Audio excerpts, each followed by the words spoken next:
یزید ابن معاویہ کہتے ہیں اس کا کردار ایسا ہوگا تو آنے والی نسل تک، آگے آنے والی نسلوں تک جو کردار پہنچے گا وہ کیا ہے؟ ایک ایسا اسلام اور ایک ایسا مسلمان جو شراب بھی پیے، نماز بھی پڑھے،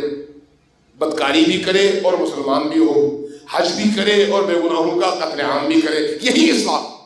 اب جب اس طرح کا اسلام بنے گا تو اس اسلام کی اس مسند پر، خلافت کی مسند پر بیٹھے ہوئے شخص کو آپ نے جواز فراہم کرنا ہے کہ بھئی یہ کیوں بیٹھا ہے، ورنہ لوگ کہیں گے بھئی مسند تو خدا کی ہے، مسند تو خلیفۃ الرسول کی ہے، تو اس پر ایک ایسا شخص کیوں بیٹھا ہے؟ تو اب اس کے لیے جواز فراہم کرنے کے لیے اس پر اسلام کی سٹیمپ ضروری ہے، اور وہ زمانہ 60 ہجری کا وہ ہے جب اس روئے زمین پر اگر اسلام کی کوئی سٹیمپ تھی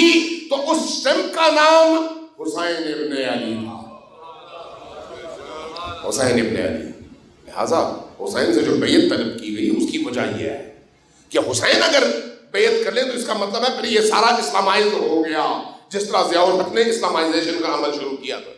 یہ اسلامائز ہو گیا۔ اب اس کے مقابلے میں اہل البیت علیہ السلام نے قربانی دے دی تھی، تو اتنے بڑے معاشرے میں بھونچال پیدا کرنے کے لیے چھوٹا موٹا خون کافی نہیں تھا، اس کے بہت بڑی قربانی کی ضرورت تھی،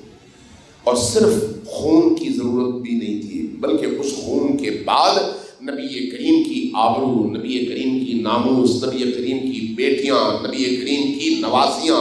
ان کی اسارت کی بھی ضرورت تھی، تاکہ کربلا کے ان شہداء کے لہو کے ہر قطرے کے پیغام کو ہر علاقے میں پہنچا کر اور یہ بتا کر کہ ہم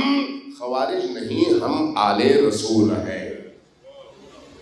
ہم رسول کی بیٹیاں ہیں، ہم رسول کی اولاد ہیں، ضروری تھا۔ اس کے لیے اہل البیت علیہ السلام نے اتنی عظیم قربانی دی کہ 72 کا خون بھی بہا اور پھر آل رسول اسیر بھی ہوئی، لیکن اس اسارت اور اس خون کی قیمت ادا کرنے کے بعد آج پوری دنیا میں کوئی مائی کا لال ایسا نہیں ہے جو سر اٹھا کر کہہ سکے کہ میں حسین کو